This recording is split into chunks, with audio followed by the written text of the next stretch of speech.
जय हिंद सभी को। आज हम लोग यूपीएसआई के संबंध में बात करेंगे, जो कि यूपीएसआई की अपकमिंग वैकेंसी है। यूपीएसआई के संबंध में हम लोग बात ये करने वाले हैं कि यूपीएसआई में सिलेबस क्या रहने वाला है। दूसरी बात ये करेंगे कि तैयारी यानी कि तैयारी कैसे करी जाएगी, क्या क्या चीज़ें पढ़नी है। सबसे इम्पोर्टेंट चीज़ ये होती है कि पढ़ने से ज़्यादा हम लोगों को ये पता होना चाहिए कि क्या नहीं पढ़ना है। देखिए, अभी आपको यूपीएसआई के संबंध में इस वीडियो को आप लास्ट तक देखिएगा, पूरी जानकारी हम आपको प्रोवाइड कराएंगे कि यूपीएसआई कैसे पढ़ाई आप कर सकते हो। दूसरी बात, कोविड-19 यानी कोरोना के कारण हम लोग ऑफलाइन क्लासेस में एक साथ नहीं आ पा रहे, तो ऑफलाइन क्लासेस जब स्टार्ट होंगी तब वो भी देखा जाएगा। फिलहाल ऑनलाइन क्लासेस में आपको बता दें, यूपीएसआई से संबंधित हम लोग पेड ग्रुप, जो कि आपकी पेड क्लासें हैं, वो हम स्टार्ट करने जा रहे हैं। यूपीएसआई, जिन लोगों ने भी यूपीएसआई की तैयारी कभी करी हो या कांस्टेबल वर्तमान में हो या किसी अन्य पद पर कार्यरत हो, वो अगर यूपीएसआई पर यानी कि यूपीएसआई में वैकेंसी में अपना नाम देखना चाहते हैं, तो पहली चीज तो ये होगी कि उन लोगों को ये ग्रुप ज्वाइन करना होगा। दूसरी बात, इस ग्रुप को ज्वाइन करने के लिए आपको इसी वीडियो के नीचे लिंक दे दिया गया है, और उस वीडियो के इसी वीडियो के नीचे जब आप लिंक पे जाएंगे तो टेलीग्राम का एक ग्रुप आपको मिलेगा, जिसके बाद आप चैनल पर सीधे चले जाएंगे। वहां पर सारी जानकारियां कि पेड ग्रुप के लिए क्या फीस रखी गई है, हालांकि हमने फीस बिल्कुल नाम मात्र के बराबर रखी है, तो उसके संबंध में सारी जानकारियां वहां प्रोवाइड करा दी गई। दूसरी बात, अब यूपीएसआई के संबंध में हम लोग एक जो सबसे बड़ी भ्रांति ये है कि यूपीएसआई में लोग समझते हैं या स्टूडेंट्स ज़्यादातर ये समझते हैं कि जो पढ़ाई हम लोगों ने कांस्टेबल की तैयारी करते समय या कांस्टेबल की ज्वाइनिंग के से पहले जो हम लोगों ने तैयारी करी, वही तैयारी हमारी यूपीएसआई में भी काम करेगी। तो आपको बता दें कि ये तैयारी आपकी निश्चित रूप से काम करेगी, लेकिन उसका योगदान यूपीएसआई में यानी जो तैयारी आपने कांस्टेबल में की थी, वो कांस्टेबल की तैयारी का योगदान आपका मात्र 40% ही होगा, जबकि इसके लिए हम लोग मान करके चलेंगे कि हम लोग इसका 100% देने वाले हैं। 100% देने के लिए हम लोग यानी 100% पर पहुंचने के लिए क्या क्या करना होगा और क्या ना करें वो भी सब बातें करते हैं। तो कांस्टेबल का योगदान 40% होगा, कैसे होगा वो सब सारी चीजें आपको बताते हैं। देखिए, सबसे पहली बात हम लोग यूपीएसआई के संबंध में जो करेंगे कि यूपीएसआई में जो आपका जीएस पोर्शन है, इस जीएस पोर्शन का सबसे पहले हमारे पास सिलेबस होना चाहिए कि इसका सिलेबस क्या है। तो सिलेबस के संबंध में क्या क्या सिलेबस में है, क्या सिलेबस में दिया गया, क्या सिलेबस में नहीं दिया गया, अकॉर्डिंग टू सिलेबस हम लोग चलेंगे, यानी सिलेबस के अकॉर्डिंग ही हम लोगों की तैयारी चलेगी। सिलेबस के संबंध में आपको बता दें, जीएस का जो पोर्शन है, इसमें से आपके 40 क्वेश्चन आपसे पूछे जाएंगे। जीएस के जो 40 क्वेश्चन होंगे, ये 40 क्वेश्चन आपके कितने कितने सेक्शन से आएंगे, तो ये 40 क्वेश्चन डिवाइड होंगे 3 भागों में, जिसमें से सबसे पहला भाग है, एक भाग आपका आ जाता है मूल विधि का, दूसरा भाग आ जाता है यहाँ पर संविधान का, और तीसरा भाग यहाँ पर आ जाता है सामान्य ज्ञान का। तो 3 चीजें यहाँ पर आएंगी, मूल विधि, संविधान और सामान्य ज्ञान। हालांकि हम कोशिश करेंगे आप इसकी हार्ड कॉपी अपने पास जरूर रखें, और इसका सिलेबस हम कोशिश करेंगे कि आपको चैनल पर ही मिल जाए, यानी इसका सिलेबस अगर आप चैनल से चाहते हैं तो चैनल से भी डाउनलोड कर सकते हैं। तो यहाँ पर मूल विधि के संबंध में बात करें कि मूल विधि जो होगी इसका योगदान, बड़ा योगदान होता है यूपीएसआई की परीक्षा में। देखिए अभी तक का जो सिलेबस रहा है, मूल विधि से जो क्वेश्चन पूछे गए, उन क्वेश्चनों में से आपको लगभग 8 से लेकर के 12 क्वेश्चन तक यहां से मूल विधि से बने हैं, 8 से 12 क्वेश्चन। दूसरी चीज कॉन्स्टिट्यूशन की बात करें तो कॉन्स्टिट्यूशन का भी सेम रोल है, 8 से लेकर के 10 क्वेश्चन तक यहां से पूछे जा सकते हैं। इसके बाद आपके जो 18 से 20 क्वेश्चन होंगे वो क्वेश्चन आपके सामान्य ज्ञान से रिलेटेड होंगे। तो अभी हमने आपसे बात करी कि जो आपका कांस्टेबल में आपने तैयारी करी थी वो सिर्फ 40% योगदान देने वाली है, वो कैसे देगी? देखिए जो सामान्य ज्ञान की आपने तैयारी करी थी वहां पर आपने किया क्या था, वहां पर आपने वन लाइनर क्वेश्चन तैयार किए थे, वन लाइनर क्वेश्चन पढ़े थे। लेकिन यूपीएसआई की जो परीक्षा होती है ये वन लाइनर को पढ़ करके आप कभी भी क्रॉस नहीं कर सकते हैं, ये बिल्कुल सत्य बात है कि वन लाइनर पढ़ करके इसको पार नहीं किया जा सकता। यूपीएसआई ने, यानी यूपीएसआई की जो परीक्षा होती है, आपने देखा भी होगा लास्ट टर्म जो इसका एग्जाम हुआ था उसमें स्टैंडर्ड बहुत अच्छा स्टैंडर्ड रखा गया। तो वन लाइनर से आप कतई भी इसको पास नहीं कर सकते। इसके लिए आपको बौद्धिक अपनी क्षमता को विकसित करना होगा। बौद्धिक क्षमता को विकसित करने का मतलब यहाँ पर इंटेलेक्चुअल क्वेश्चन यानी बौद्धिक क्षमता से रिलेटेड क्वेश्चन आते हैं। जैसे क्वेश्चन इस तरीके से कभी नहीं पूछा जाएगा कि राष्ट्रपति का निर्वाचक मंडल किस अनुच्छेद में दिया गया।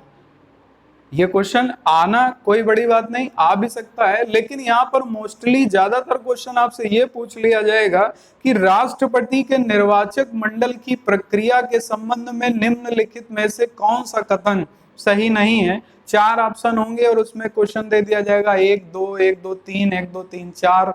तो वहां पर जब तक आपको डिटेल्ड नॉलेज नहीं होगा आप वहां पर दिक्कत हो जाएगी। इसलिए हम लोगों को जितना भी तैयारी करी है उसको बेस बनाएंगे और यूपीएसआई का फुल सिलेबस स्टडी करेंगे, सिलेबस के अकॉर्डिंग ही तैयारी करेंगे। सिलेबस से अलग जो भी दिया है वो कुछ भी नहीं पढ़ेंगे, पहली बात ये दिमाग में रखनी। अब मूल विधि की बात आई कि मूल विधि के क्वेश्चन कितने होंगे, तो हमने बताया 8 से 12 क्वेश्चन मूल विधि के होते हैं। देखिए मूल विधि अगर हम लोग अकॉर्डिंग टू लॉ, यानी कि जो आपके लॉ के स्टूडेंट हैं, हमें लॉ के स्टूडेंट नहीं है, वो हमसे पूछना चाहते हैं कि मूल विधि की सामान्य जानकारी क्या होगी, लेकिन हम मूल विधि की सामान्य जानकारी को ध्यान में रखते हुए जो 2 बातें यहाँ पर दी गई मूल विधि में, जैसे कि एक बात आपकी दी गई यहाँ पर साफ लिखा गया आईपीसी क्या है। आईपीसी का डिटेल्ड नॉलेज होना चाहिए, यानी कि डिटेल्ड नॉलेज में भी क्या इंपॉर्टेंट है वो हम सब आप बताएंगे जब आपकी क्लासेस स्टार्ट होंगी। इसकी क्लासें आपकी कब से स्टार्ट होंगी, तो क्लासों के संबंध में बता दें 20 अगस्त से आपकी ये क्लासें, अगर कोई बाधा विशेष नहीं हुई तो 20 अगस्त से स्टार्ट हो जाएंगी। इसके बाद दूसरी बात आती है सीआरपीसी क्या है। सीआरपीसी और आईपीसी, हालांकि आपको बता दें दंड, भारतीय दंड संहिता और भारतीय दंड प्रक्रिया संहिता, यानी जो दंड प्रक्रिया संहिता है इसके संबंध में एक एविडेंस एक्ट की भी बात आती है, लेकिन हम लोगों को यहाँ पर मुख्य रूप से इन 2 पर फोकस करना है। और इसके बाद एविडेंस एक्ट से रिलेटेड कितनी बातें हमें दिमाग में रखनी है सिर्फ उतना पढ़ेंगे, ज्यादा नहीं पढ़ना इसमें। आप उम्मीद आपको गारंटीड बता दें कि आप इसको पढ़ने के बाद 101% बहुत अच्छी तरीके से यूपीएसआई का पेपर हैंडल करें। अब अगली बात आती है कि कॉन्स्टिट्यूशन से क्या क्वेश्चन बनेंगे, तो कॉन्स्टिट्यूशन से बताया 8 से 10 क्वेश्चन बनेंगे। और वो क्वेश्चन कैसे होंगे, देखिए क्वेश्चन सिलेबस पेपर में आपके दिया गया क्या क्या वो पूछने वाले हैं। जैसे अगर आप सारे अनुच्छेद रटे बैठे हो तो बिल्कुल काम नहीं आने वाले, क्योंकि अनुच्छेद से क्वेश्चन 1 या 2 बनेंगे, मूल रूप से अनुच्छेद से नहीं बनेंगे। वो मान लीजिए आपको कॉन्स्टिट्यूशन और मूल विधि दोनों को एक साथ रिलेट करके, यानी को रिलेट करके क्वेश्चन बनाते हैं। तो जब को रिलेट करके बनाएंगे तो अगर आपको कॉन्स्टिट्यूशन की बहुत अच्छी समझ नहीं है तो मूल विधि भी नहीं सॉल्व कर पाओगे और कॉन्स्टिट्यूशन भी नहीं सॉल्व कर पाओगे। हम जो बताएंगे आपको पहले मूल विधि के संबंध में आईपीसी सीआरपीसी का एक बेसिक नॉलेज देंगे, इसके बाद कॉन्स्टिट्यूशन और मूल विधि को मिला करके कैसे पढ़ना है जो क्वेश्चन पेपर में आपका बनता है और जिसके बाद आप क्वेश्चन पेपर हैंडल कर पाओगे। जैसे एक एग्जांपल ले लेते हैं। एग्जांपल में मान लीजिए आपसे पूछ लिया गया कि एक्ट और कोड में क्या अंतर है। मान लीजिए थोड़ी देर के लिए पूछ लिया गया एक्ट और कोड में क्या अंतर है। देखिए एक्ट को हम लोग बोलते क्या है, एक्ट को हम लोग बोलते हैं अधिनियम, और कोड को हम लोग क्या बोलते हैं, कोड को बोलते हैं संहिता। अब यहां से आपसे पूछ लिया एक्ट और कोड में अंतर क्या है, तो क्वेश्चन देखिए, एक्ट बात आ गई किसकी, संविधान की, और कोड बात आ गई मूल विधि की, दोनों कंबाइन कर दिया और क्वेश्चन पूछ लिया। और ऐसे क्वेश्चन आपके प्रीवियस ईयर क्वेश्चन में पूछे गए। इसी से आपसे मान लीजिए क्वेश्चन पूछ लिया गया कि अनुच्छेद और धारा में क्या अंतर है, यानी अनुच्छेद और धारा, आर्टिकल और सेक्शन, दोनों में अंतर क्या है, कौन इसमें से ज्यादा प्रभावी है और क्या है इसका अंतर। तो ये सारी चीजें हम लोग क्लास में समझेंगे। तो ये दोनों मिलाए गए। जैसे आपके सिलेबस में संविधान में दिया गया है अनुसूचियों के बारे में, तो अनुसूचियां अभी तक हम पढ़ लेते थे कि पहले में संघ राज्य क्षेत्र, दूसरे में ये, तो तीसरे में ये सारी चीजें हम लोग पढ़ लेते थे, एक रफली हम लोगों को वन लाइनर में मालूम होता था।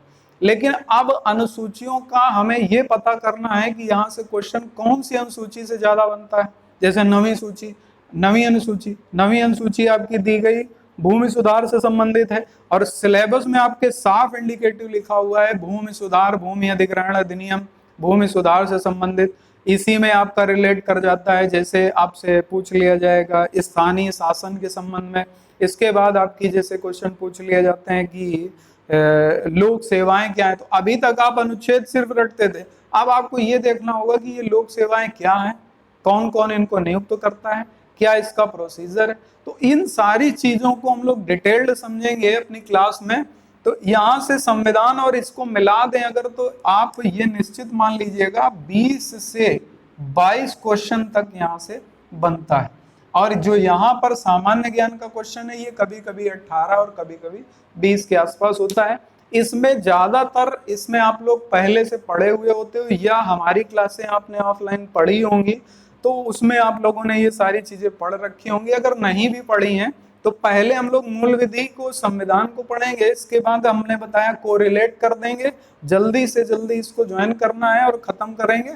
इसके बाद हम लोग आएंगे सामान्य ज्ञान में। सामान्य ज्ञान में क्या क्या चीजें पढ़नी है, कितनी पढ़नी, क्योंकि आप सब लोग जानते हो ये पूरा एक ब्रह्मांड है। इसको कम समय में खत्म करने का सबसे अच्छा तरीका है कि हम इसका सिलेबस पकड़ लें और सिलेबस के अकॉर्डिंग इसकी तैयारी शुरू करें।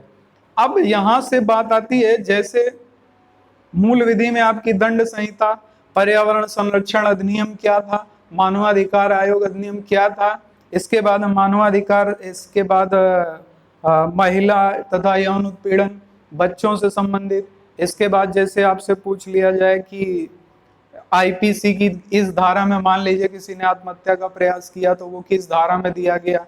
तो ये सारे क्वेश्चन इस तरीके से आपसे बनेंगे। तो अब आपको बता दें कि आप जल्दी से जल्दी इसकी तैयारी स्टार्ट करें, क्योंकि जल्दी इसका जहां तक की जानकारियां मिल रही हैं कि आपका यूपीएसआई का फॉर्म जल्द ही आ जाएगा, लेकिन तैयारी तो पहले से करनी पड़ेगी ना। फॉर्म आने के बाद तैयारी करोगे तो सिर्फ रिवीजन होगा, पढ़ाई बिल्कुल भी नहीं हो पाएगी। तो इन संबंधों में आज हम आपके सामने थोड़ा सा जानकारी आपको दी है। अगर आप लोग को चाहते हो यूपीएसआई को पूरी तरीके से, एक बात करें कि जैसे 100% नौकरी चाहिए हो, तो फिर हम लोग उस पर तेजी से काम करना शुरू करते हैं। तो मिलते हैं फर्स्ट क्लास में। अगर आप ज्वाइन करते हैं तो ज्वाइन करने के लिए आपको वीडियो के नीचे ही लिंक मिल जाएगा, वहां से जा करके आप इसे ज्वाइन कर सकते हैं। तो मिलते हैं फर्स्ट क्लास में यूपीएसआई की।